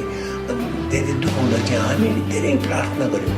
अनि मण्डलीका हाम्रा मिसनरी साथीहरूलाई पनि हामीले भन्यौँ तपाईँको होम चर्चहरूमा चिठी लेख्नुहोस्, मण्डलीलाई एकदम गाह्रो भयो। अनि धेरै नै प्रार्थना गरेँ। अनि 1980को त्यही समयदेखि होला पवित्र आत्माको काम मण्डलीमा सुरु भयो। यहाँ नेपाली मण्डलीमा व्यापक रूपमा आएको चाहिँ बिस्तारै। अनि 16 वर्षको अन्तर्गत मलाई त्यस्तो लाग्छ 16 वर्षभित्रमा 1,85,000 जति विश्वासी बढेर ऱ्यापिडली एकदम जबदेखि पवित्र आत्माको शिक्षाको प्रचार प्रसार हुन लाग्यो, पवित्र आत्माले नै काम गर्न लाग्यो। अघि पनि हामी चाहिँ के भनेदेखि हामी पवित्र आत्मालाई सहायता माग्थ्यौँ, वचन प्रचार गर्दै गराउनु त पनि तपाईँको सहायता चाहिन्छ, हामीलाई सहयोग चाहिन्छ, वचन तयार गर्दा पनि सहायता। पछिबाट चाहिँ हामीलाई प्रभु के देख्नु, त्यो त होइन, पवित्र आत्मालाई त हामीलाई चाहिँ पवित्र आत्माको सहायता मात्र होइन, हामीले आफ्नो जीवन पवित्र आत्मालाई दियौँ भने उहाँले नै हामीलाई चलाउनुहुन्छ। अनि उहाँले जब काम गर्न लाग्नुभयो 1,50,000 हामी त 1996 सालसम्ममा त झन्डै 2 लाख पुगिसकेको थियो। त्यहाँदेखि त एकदम वृद्धि आएको नि। अब त मेरो विचारमा त झन्डै हामी त अब 15 लाख भन्दा पनि नागिसक्यो जस्तो लाग्छ। जहाँ जहाँ पवित्र आत्माको काम हुन लाग्यो एकदम त्यस प्रकारको वृद्धि आयो। पवित्र आत्माको काम भरपुरीमा जिउँदा भाषाहरूको कुरामा कतिको अरू मण्डलीहरूले विरोध गरे? अरू मण्डलीहरूले त के मण्डली भित्र नै हाम्रै भाइहरूले मण्डलीका गुरुजनहरूले अलिकति मलाई अनौठो ठाने। त्यति बेलामा त यो पास्टर गुरुबाले के सिकेर आउनुभयो यस्तो खालको कुराहरू त्यस्तो अलिकति अनौठो ठान्नुभयो। तर पनि म चाहिँ एकहोरो लागिरहेँ, त्यसमा नै लागिरहेँ। अनि पछिबाट 1-2जनाले अलिकति चासो लिन लाग्नु। अनि खुसीको कुरो के भन्दा 1-2जना मिसनरी साथीहरूलाई यो अनुभव भयो। अनि हामीकै बिचमा पनि लाजस भट्टराई पोखराको विराट उहाँलाई यो अनुभव भयो। पिटर राजन हुनुहुन्थ्यो, अनि पिटर कम्पटिसन वीरगन्जको पास्टर। अनि त्यसको त हामी कतिजनालाई प्रभुले छुनुभयो। अनि सानो झुन्ड सुरु भएर हामी त्यहाँदेखि चाहिँ आल्मा हिगन दिदीको डेरामा हामी प्रार्थनाका लागि मङ्गलबार बिहिबार फेरि भेट्ने गर्थ्यौँ। थोरै नै हुन्थ्यौँ उहाँहरू, तर बिस्तारै सिधै फैलिँदै गएको अचम्मको कुरो हो। अनि एकदम मलाई चाहिँ त्यही लाग्छ, हामीले पवित्र आत्मालाई नै काम गर्न दियौँ भनेदेखि प्रभुको काम अझै बढेर जान्छ। अब कतिपय उत्ताउलो बनाएर पनि आयो, हामीले जानेनौँ पनि, हामीलाई थाहा पनि भएन पवित्र आत्माको काम भनेर हामी डराउँथ्यौँ पनि। अनि पवित्र आत्माको काममा हामीले बारो दिनु हुँदैन भन्ने त्यस्तो लाग्थ्यो हामीलाई। र कतिचोटि चाहिँ अनि कति अवस्थामा भूत आत्माहरूले पनि त्यस्तो दुःख हुन्छ, पुऱ्याउँदो रहेछ धोकाबाजी। तर पनि यसै कारण म त के भन्छु भनेदेखि नेपालमा हो पवित्र आत्माको भरपुरी चाहिँ हाम्रो क्षेत्रमा चाहिने कुरो नै हो। तर पनि म मेरा भाइ बहिनीहरूलाई के भन्न चाहन्छु भनेदेखि पवित्र आत्माको भरपुरी पाएर अन्य भाषा बोल्यो भन्दैमा हामी चाहिँ एकदमै माथि पुग्यौँ, अरू नहुनेहरू चाहिँ उनीहरू चाहिँ तल होइन। त्यो चाहिँ चाहे हामी येशूको रगतले किनिएका उद्धार पाएका प्रभु येशू ख्रीष्ट आफ्नो मुक्तिदाता प्रभु बनिकन ग्रहण गरेका मानिसहरू जति छन् उनीहरूसँगै हामीहरू परमेश्वरका सन्तानहरू, हाम्रा दाजुभाइ दिदीबहिनीहरू नै हुनुहुनेहरू, मिश्रबाट निस्कि आएकैहरू हुनुहुनेहरू। जस्तो रुबेनी, गादी, मनस्सेका आधा कुलकाहरू उनीहरूले भने मुसालाई हामी यर्दन पारी जान चाहन्नौँ, प्रतिज्ञाको मुलुकमा प्रवेश गर्न चाहन्नौँ, हाम्रो लागि यहीँ नै ठिक छ, हामीलाई यहीँ बस्ने इजाजत दिनुहोस् भनेर उनीहरू त्यतै बसे। अनि यर्दन नदी तरेर गएकाहरूले तिनीहरू चाहिँ इजरायली होइनन् भनेर उनीहरूलाई कारवाही गर्ने उनीहरू पनि इजरायल। यसै कारण हामीले पनि त्यो सम्झनुपर्छ, यो त प्रभुको अनुग्रह हो। प्रभुले हामीमाथि अनुग्रह गर्नुभयो, हामीले पवित्र आत्माको बप्तिस्मा अनुभव पायौँ, अन्य भाषा पायौँ, अरू वरदानहरू। तर अरू जुनहरूले पाएका छैनन् उनीहरू चाहिँ हाम्रा होइनन् भनेर भन्नु हुँदैन। उनीहरू पनि प्रभुका सन्तानहरूले मरेपछि उहाँहरू पनि हामी सबैजना स्वर्गमै जान्छौँ। हामी यो चाहिँ एकदम बुझाउनु पर्ने हाम्रो भाइ बहिनीहरूलाई जुन प्रकारको त्यो ढिटपना चाहिँ अब छैन जस्तो लाग्छ। उहाँहरूले पनि जान्न चाहनुहुन्छ, बुझ्न चाहनुहुन्छ। खालि डिनोमिनेसनको कुरोले गर्दाखेरि अलि असजिलो भएको नभएदेखि त अब त धेरै खुला हुन लागेको छ। अनि पहिलाको समय अहिलेको समयमा यो झुटा शिक्षाले कति असर? झुटा शिक्षा चाहिँ पछिबाट आएको धेरै नै। अहिले त एकदम झुटा शिक्षाहरू यो तपाईँलाई याद छ कति भन्न सकिन कति कहिलेदेखि खास आएको चाहिँ बिस्तारै चाहिँ आउन थालेको यो झुटा शिक्षाहरू। यो पछिबाट अब यो झन् कोरियाबाट त झन् धेरै आउन थाले, नभएदेखि यता नागाल्यान्डबाट यिनीहरू त्यस्तै खालको झुटा शिक्षा। अनि उनीहरू दुःख लाग्दो कुरो चाहिँ उनीहरू चाहिँ विश्वास नगर्नेहरू कहाँ गएर प्रचार गर्न चाहिँ छोडेर विश्वासीहरूलाई नै यो झुटा शिक्षा भनेदेखि हामीले चाहिँ यो झुटा शिक्षा के हो त्यो चाहिँ बताइदिनुपर्छ, मण्डलीका भाइ बहिनीहरूलाई बताइदिनुपर्छ। तर मलाई चाहिँ के लाग्छ भने त्यसो हो त हामी चाहिँ झुटा शिक्षाकै प्रचार गर्दा यता साँचो शिक्षाले चाहिँ हामी कहिले प्रचार नै यसकारण झुटा शिक्षाबाट जोगाउनका लागि चाहिँ मण्डलीका भाइ बहिनीहरू चाहिँ साँचो शिक्षा बाइबलको शिक्षा चाहिँ हामीले राम्ररी दिन सक्यौँ भनेदेखि अनि उनीहरूले झुटा शिक्षा त उनीहरू आफै उनीहरूले भन्छ। यसकारण हामी चाहिँ कति चाहिँ भन्छ होइन झुटा शिक्षाको बारेमा शिक्षा दिनुपर्छ भनेर मानिसहरूलाई बोलाउँछन् प्रचार गर्नका लागि झुटा यस्तो मलाई चाहिँ कस्तो लाग्छ भने त्यसो गर्दा त प्रभुको बारेमा त सिक्ने मौकै छैन। त्यो झुटा शिक्षामा त हुन्छ बरु त्यो भन्दाखेरि बरु प्रभुको बारेमा ठिक शिक्षा चाहिँ हामीले दिन सक्यौँ भनेदेखि झुटा शिक्षाको त केही रुक्न पर्ने आवश्यकता पनि पर्ने त्यो आफै नै हाम्रो भाइ बहिनीहरूले फरक राख्न सक्छ जस्तो लाग्छ।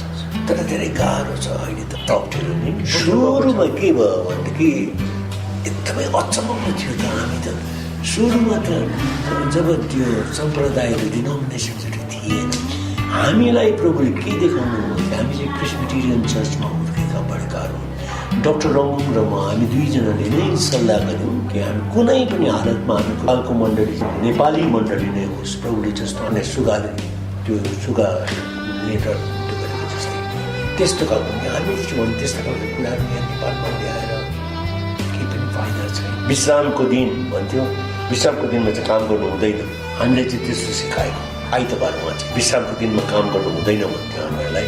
अनि त्यहाँदेखि चाहिँ यहाँसम्म कि अब मैले नै गरेको भोलि इक्जाम छ सोमबार इक्जाम छ आइतबारको दिन पढेँ भनेदेखि प्रभुको श्राप हुन्छ म फेल हुन्छ। यस कारण पढ्नु हुँदैन त्यस्तो खालको किनभने पढ्नु चाहिँ काम गर्नु विश्रामको दिन काम गर्नु हुँदैन। अनि बेलुकी के गर्थेँ भने म बेलुकीतिर सिनेमा जान्थेँ टाइम त कटाउनु पर्यो 200-300 पनि हेरिदिन्थेँ सिनेमा त्यो चाहिँ नपढ्नका लागि त्यस्तो खालको शिक्षा नै हानेको चाहिँ। तर अब यहाँ नेपालमा आएपछि त यहाँ त सञ्चबारको रहेछ सेभेन्थ डे एडभेन्टिस्ट हामी त सबैजना सेभेन्थ डे एडभेन्टिस्टको सञ्चबारलाई नै विश्वास गर्नु विश्रामको दिनमा। तर हामीले चाहिँ त्यस्ता खालका कुरा शिक्षाहरू अनि यसका प्रभुको प्रार्थना त्यो मन्त्र जपे जस्तै भन्ने विश्वासका साथ सुनाउने 10 आज्ञाहरू हटेर कण्ठस्थ गरेर मुखाग्र गरेर सुनाउने त्यस्ता खालका कुराहरू चाहिँ नगर्नु राम्रो हुन्छ। र हामीको मण्डलीमा त कस्तो भन्थ्यो त्यो टाइममा त एकदम साधारण प्रकारको हुन्थ्यो सेवा।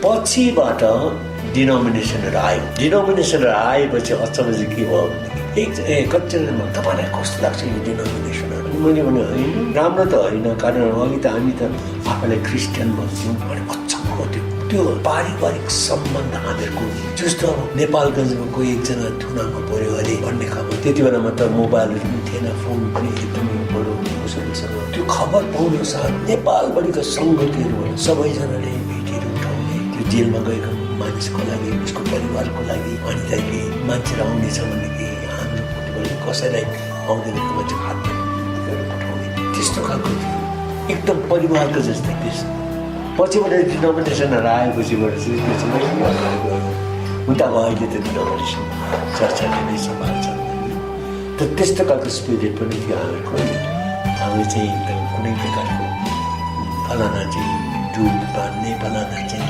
छिर्काउ भन्ने त्यस्तो खालको भेदभाव थिए एकदम राम्रो परिवारका अनि ख्रिस्टका परिवारका कति मिसनरी साथीहरू नै मलाई सोध्नुभएको कस लाग्यो तपाईँलाई चाहिँ यो डिनोमिनेसनको कुरो हुन्छ मैले चाहिँ के गर्नु भनेदेखि यो प्रभुको समय हो प्रभुले ल्याउनु भयो यस कारण चाहिँ हामी त जस्तो प्रभुले दिनुहुन्छ हामीले एक्सेप्ट गर्नुपर्छ गनगनाउने कुरो होइन किन डिनोमिनेसन्सहरूमा पनि हामी चाहिँ त त्यसका अवगुणहरू मात्रै विचार गर्छौँ त्यता सद्गुणहरू पनि कति छन् फाइदाका कुराहरू पनि छन् असल कुराहरू पनि छन् त्यो पनि हामीले बिर्सनु हुँदैन यस कारण चाहिँ जस्तो प्रकारले प्रभुले हामीलाई अगुवाई गर्दै लैजानुहुन्छ खालि हामी चाहिँ एकदमै एकल खाँटे भएर डोगमाटिक चाहिँ हुनु भएन मैले भनेको मात्रै हाम्रो डिनोमिनेसनमा त ठिक हो नभएदेखि त म त भन्छु चाहे जुनै पनि डिनोमिनेसनको प्रभु यीशुलाई ग्रहण गरेको छ उद्धार पाएको छ प्रभुलाई पाएको छ यीशुको रगतले किनिएको उसलाई म मेरो भाइ मेरो बहिनी भनेर म एक्सेप्ट गर्छु म त भन्छु एजी चर्चको जस्तो एकदमै व्यवस्थित मण्डलीहरू छ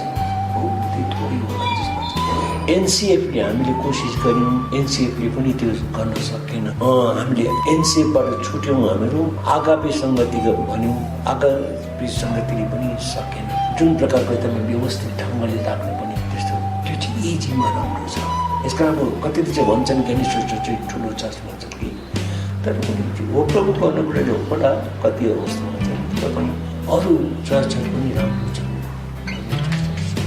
ए सल्लाह त्यो चाहिँ हामी आफै नै वचन पढ्न पर्ने जान्छ जस्तो लाग्छ मलाई चाहिँ हामी आफैले नै अध्ययन गरेको हुनुपर्छ पर्छ। अनि जति हामी पढ्छौँ ती कुराहरू चाहिँ पवित्र आत्माले हाम्रो जीवनमा ती कुराहरूलाई चाहिँ मगजले मात्रै त्यो गर्ने होइन, यो चाहिँ स्कुलमा पढाउने पाठ स्कुलमा दिएको जस्तो चाहिँ होइन। यी कुरा चाहिँ हाम्रो हृदयमा अनुभवमा आएको छ भने चाहिँ हामीले जब बताउन लाग्छौँ, यो चाहिँ हामी चाहिँ यत्रो अनुभवबाट नै पवित्र आत्माले ती कुराहरूद्वारा भाइ बहिनीहरूलाई अझ राम्रो सक्नुहुन्छ।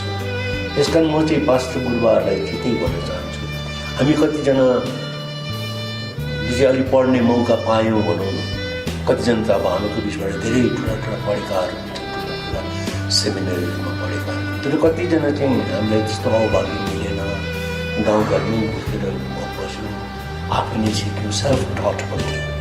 तर पनि प्रभुले जहाँ मलाई राख्नु भएको छ आफै नै अध्ययन गर्दै गयौँ, प्रभु आफूले नै हामीलाई सिकाउँदै जानुहुन्छ। तर म चाहिँ पास्टर गुरुबालाई चाहिँ के भन्न चाहन्छु, हाम्रो सुधारको पनि प्रार्थना गर्ने कुरो यस्तोमा आफ्नै जीवनमा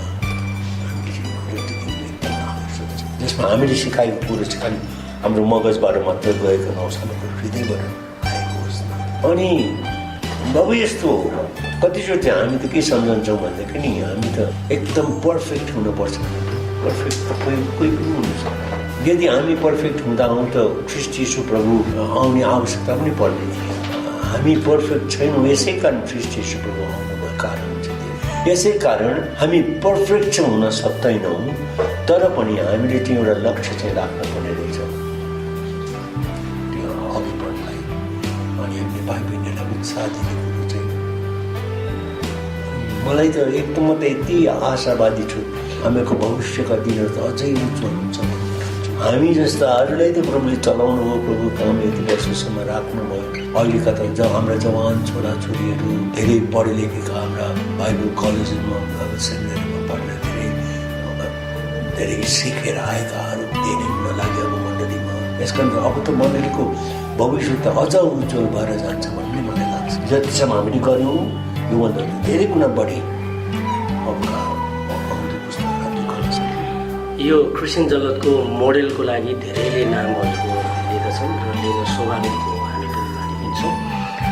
पास्टर रोबर्ट गुरुबा जस्तै एकजना आएर यत्रो ठुलो सेवाकाई नेपालमा गर्नुभयो, यो योगदान र यो एउटा इतिहास बनाइदिनु भने यस्तो 10 जना आएको भए त कस्तो हुन्थ्यो होला नेपालको क्रिस्चियन इतिहास भन्ने बहस चल्छ बेला बेला। तपाईँलाई कस्तो लाग्छ, जस्तै तपाईँ आएर यति ठुलो एउटा सेवाकाईको जिम्मेवारी प्रभुमा भएर निभाउनु भयो। अब विगतको कुरा त आइदिएको भए हुने त कुरै मात्रै भइहाल्यो, तर अबका दिनहरूमा चाहिँ सेवकहरू जन्मिने, नेपालमा एउटा इतिहास बोक्ने अबका जस्तै भाइ बहिनीको कुरा जोड्नु भयो, एकदम राम्रो हो, अहिले बढ्दै पनि छ। तर अबको समय र यो करोडौँको सङ्ख्यामा बसेका नेपालीहरूको बिचमा यो खालको जसरी अहिले त्यो समयदेखि अहिलेसम्म हेर्दा ठुलो पहुँच पुगेको हो नि, हामी विश्वासित एकदम थोरै छौँ जनसङ्ख्याको आधारमा त, तर पनि डेफिनेटली यति धेरै परिवर्तन भएको, यति धेरै सङ्घर्ष भएको छ भने अबको दिनमा त्यो बेलामा सरकारबाट लुक्न पर्दथ्यो, गाह्रो थियो भने अब अहिले त्यस्ता कुरा खुल्ला भए, तर अरू कुरा समस्या भए, जस्तै फेसनका कुराहरू भए, भिडियोका कुराहरू भए, विभिन्न अरू कुराहरूले तानिराखेको छ। एट्र्याक्ट त छ नि एकदमै, त्यो बेला अर्कै किसिमको एट्र्याक्ट थियो, अहिले अर्कै किसिमको एट्र्याक्ट छ। यो अवधिमा अबका मोडेल मान्छेहरू क्रिस्चियन जगतले जन्माउन, क्रिस्चियन जगतमा पाउनको लागि के कस्तो रोल खेल्न पर्ला, के छ तपाईँको यस विषयमा? मलाई चाहिँ लाग्छ अब हामी तपाईँले भन्नुभयो नि कतिवटा कुरा मेरो सम्बन्ध, त्यो चाहिँ मानिसहरूको सोचाइ मात्र होला। हामीले त केही विशेष गरे जस्तो त लाग्दैन मलाई त। यो मण्डली वृद्धिको कुरो नै विचार गर्दाखेरि पनि मैले कतिलाई प्रभुमा ल्याउन सकेँ होला रहेछ यसो विचार। मण्डली यति बढेर गएको चाहिँ कसले गरेको त? अरूहरूले गरेका हुन्, अरू भाइ बहिनीहरू, साधारण क्रिस्चियनहरूले गइकन आफ्ना परिवारमा सुसमाचार प्रचार गरे, आफूले पाएको अनुभव बाणीहरूसँग आत्मा बचाउने काम त हामीले साधारण क्रिस्चियनहरूले गरेका हुन्। उनीहरूले विश्वासीहरू ल्याउँछन्, हामी उनीहरूले सिकाउँछौँ, पानीको बत्तिसमा दिन्छौँ मण्डलीमा। तर खास मण्डली वृद्धिको श्रेय चाहिँ मलाई लाग्छ यी हाम्रो भाइ बहिनीहरूले दिनुपर्छ, तिनीहरूले साक्षी दिएर आत्मा बचाउने काम गर्छन्। अनि खास नेपालको मण्डलीको वृद्धिको कुरो चाहिँ म चाहिँ त्यही छ भन्छु। यो चाहिँ अरू देशहरूमा पनि यही नै शिक्षा दिन्छन्, दिनको लागि चाहिँ हामीले ले पिपललाई नै चलाउनु पर्छ भन्ने नि त्यसरी भन्छन्। अनि नेपालमा हामीलाई प्रभुले ठुलो अभागी दिनु, हाम्रा भाइ बहिनीहरू नै यिनीहरूद्वारा नै मण्डलीको विस्तार काम चाहिँ हुन्छ। अनि लिडरसिपको लागि चाहिँ प्रभु आफैले नै, मलाई लाग्छ बाबु, प्रभु आफैले नै लिडर्सहरू चाहिँ प्रभुले नै तयार गर्नुहुन्छ। यही सवालमा म एउटा सानो प्रश्न सोध्न चाहन्छु। जस्तै तपाईँ सुरुवातको दिनमा नेपाल इन्ट्री हुने प्रसङ्ग त टिचिङको रहेछ भने पछि गएर त यसलाई त टिचिङ, यदि टिचिङ पेसा भइदिएको भए त टिचिङमै अर्कै एउटा कथावस्तु बन्थ्यो होला, एउटा हिस्ट्री बन्थ्यो होला। तर सेवकाई, पास्टरी सेवकाईमा आएर अहिले यहाँ हुनुहुन्छ भने तपाईँले कति वर्षको उमेरमा चाहिँ परमेश्वरको काम गर्ने बोलावट पाउनुभयो र अब यो लिडर्सहरू प्रभुले आफै उत्पादन गर्ने भन्ने सवालमा तपाईँले जे कुरा गर्नुभयो, यहाँ हामी धेरै क्रिस्चियनहरू छौँ र विभिन्न पेसाहरूमा छौँ, आफ्नो आफ्नो ठाउँबाट सेवकाई पनि गरिरहेका छौँ। तर विशेष प्रभुले बोलाएका र प्रभुकै राज्यको काम गर्ने व्यक्तित्वहरूको पहिचान, छाँटकाँट थाहा पाउने, जस्तै तपाईँ टिचर हुनुहुन्थ्यो, टिचरै भएर रहनु पर्ने हो नि, तर पास्टरै सेवकाईमा हुनुहुन्छ भने अरू यति धेरै मान्छेहरू छन् यहाँ जसले सेवकाई गरिरहेका छन् आफ्नो क्षेत्रमा, तर प्रभुकै बोलावट पाएको र उहाँकै सेवकाई गर्ने कुरा चाहिँ कसरी अलिक सफा? त्यो चाहिँ अलि अप्ठ्यारो कुरो होला। कारण मैले यो टिचर काम नगरेर म चाहिँ पास्टर नै बन्नुपर्छ भन्ने खालको कुरो चाहिँ हाम्रो यो उताबाट आएका झुन्डकाहरूले नै उनीहरूलाई चाहिँ एक प्रकारले उनीहरूले चाहिँ मलाई चाहिँ अब सबैले नै दाजु, ठुल दाजु भनेपछि ठुल दाजु, यस कारण चाहिँ उनीहरूले चाहिँ मलाई चाहिँ एक प्रकारले, म उता युथमा पनि काम गरिराखेको थिएँ, सन्डे स्कुलमा पढाउँथेँ, कतिलाई पढाएँ पनि, मण्डलीमा पनि यताउता सहायता पनि। त्यस कारण चाहिँ उनीहरूले चाहिँ एक प्रकारले मलाई चाहिँ लिडरसिपको लागि हेरिराखेकै थिए। अनि यहाँ आएर चाहिँ जब उनीहरूलाई चाहिँ एकजना लिडर हामीलाई पनि चाहियो भन्दाखेरि उनीहरूले मलाई छानेको यस्तो प्रकारले नै। अनि मलाई पनि त्यस्तो लाग्यो, खालि टिचरको काम गर्नुभन्दा यो चाहिँ अझ एकदम आवश्यक छ भन्ने लाग्यो।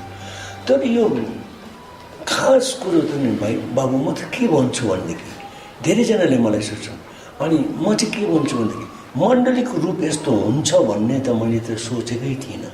म त आफैलाई त दर्शन बिनाको पास्टर भन्छु म आफैलाई, कारण मलाई दर्शन नै थिएन मण्डलीको रूप यस्तो हुन्छ, मण्डली यसरी म यसरी सेवकाई गर्छु भनेर मेन्टली प्रिपेयर भएर दूरदर्शी भएर नहेरे तापनि यहाँसम्म आइयो।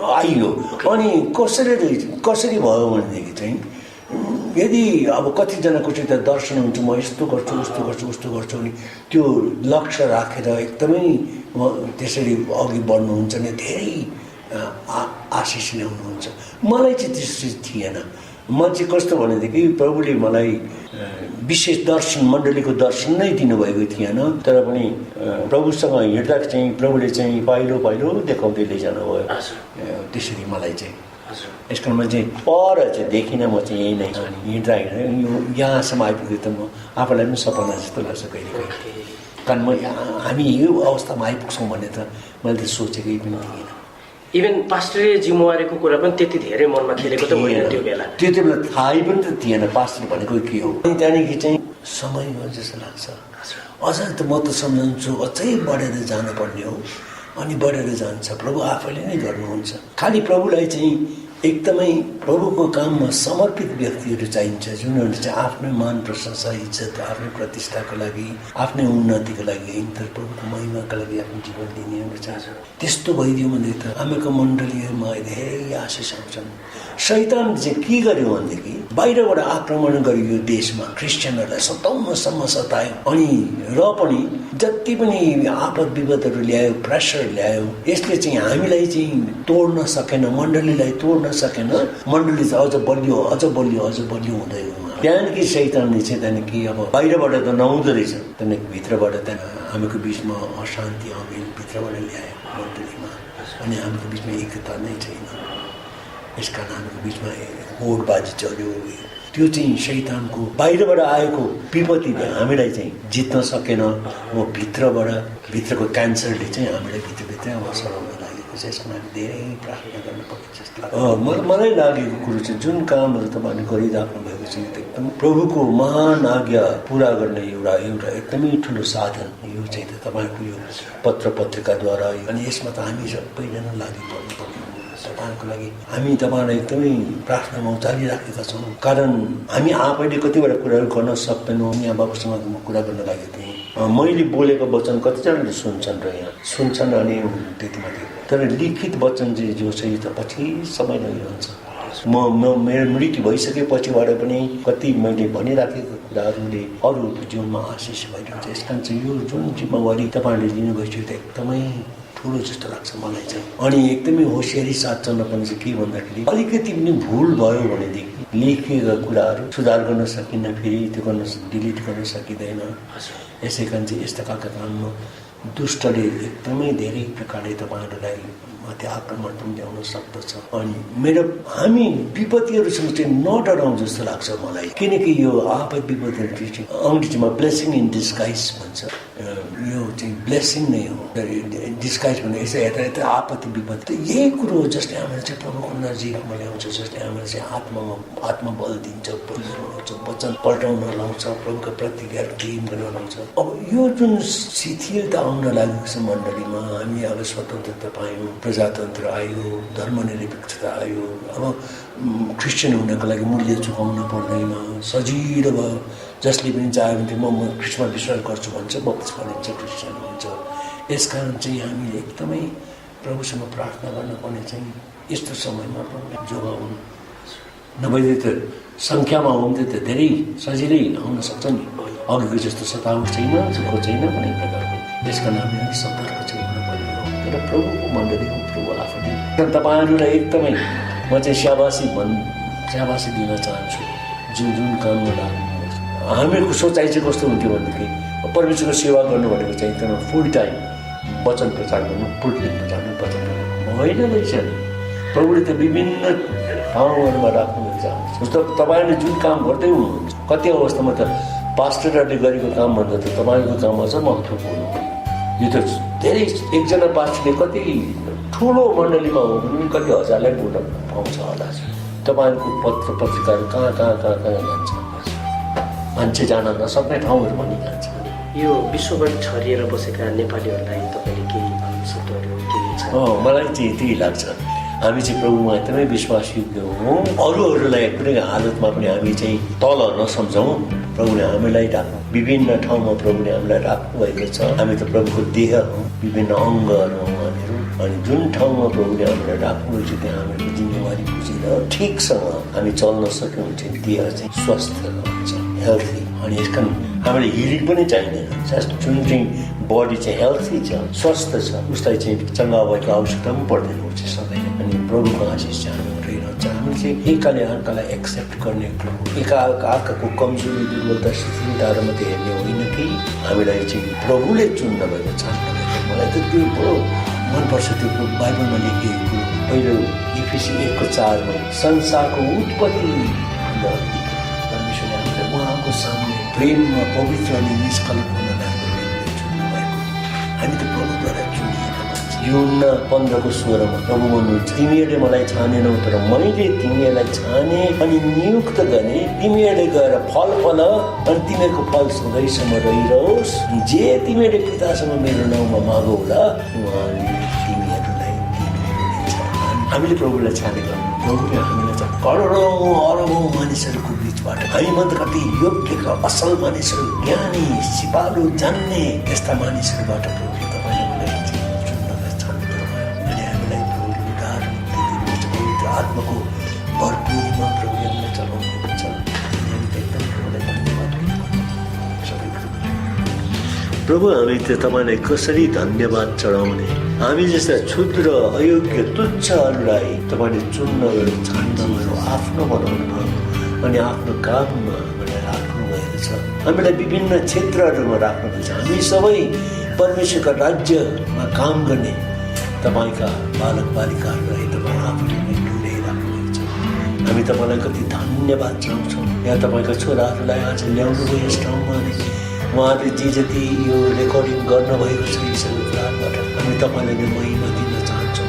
ठाउँ ठाउँमा हाम्रा भाइ बहिनीहरूले जसले सबै कुराहरू सुन्नेछ, तपाईँ पवित्र आत्मा आफैले नै उहाँहरूको हृदयमा काम गर्नुहोस्, उहाँलाई उत्साह दिनुहोस्, साहस दिनुहोस्। कति हाम्रा प्रियहरू त धेरै दुःख कष्ट सङ्कष्टको बिचमा भएका हुनुहुन्छ, कतिजनालाई धेरै अप्ठ्यारो भइराखेको होला धेरै कुराहरूमा, तर पनि तपाईँ साथमा हुनुहुन्छ भन्ने कुरो उहाँलाई सधैँ याद भइराखेको छ। तपाईँले नै भन्नुभएको कुरो, नडरा म तसँग छु, हतोत्साह नहो किनकि म तेरो परमेश्वर, म तँलाई बल दिनेछु, म तँलाई सहायता गर्छु, म तँलाई आफ्नो विजयको दाहिने बाहुलीले सम्हालिँदा तपाईँ जसो परमेश्वरका छोरा छोरीहरू उहाँहरू किनभने हामीलाई आफ्नो काममा चलाइरहनुहुन्छ। यहाँ तपाईँका बालकहरूलाई यो अनुग्रह चाहिएको दिनुहोस्, उहाँहरूलाई आत्माको परिपूर्णता दिनुहोस्, पोखिने गरेर भर्नुहोस्।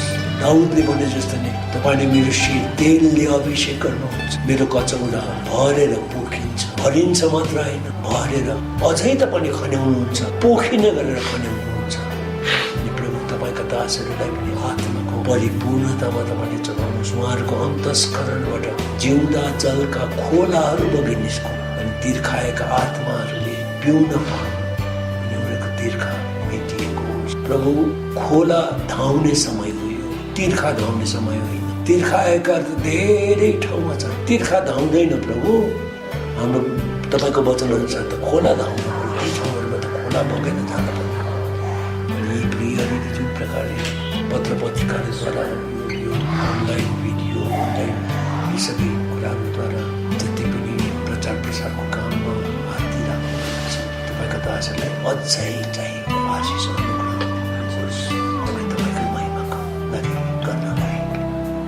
यसको लागि जति पनि खर्च चाहिन्छ त्यो खर्च पनि तपाईँले जुटाइदिनुहोस्। यस्ता यस्ता तपाईँका जनहरू उठाउनुहोस् जुनहरूले मुठी खोलेर यस प्रकारको सेवाकाईको लागि दिन सक्नेछ, जसको फलस्वरूप तपाईँको वचनको प्रचार टाढा टाढा ठाउँमा पुग्न सकेको होस्। हाम्रो धन्यवाद ग्रहण गर्नुहोस्। जे जति कुराहरू हामीले यहाँ गऱ्यौँ, कुनै अनुचित कुराहरू बोलेका छौँ भनेदेखि हामीलाई देखाउनुहोस्, ती कुराहरू हामीले हटाइदिन सकौँ। त्यति कुराहरूमा भनेको छ सबै कुराहरूबाट तपाईँलाई अनि खालि तपाईँ महिमा भएको होस्। हाम्रो प्रार्थना सुन्नुहोस्, येशू प्रभुको नाममा चढाउँछ।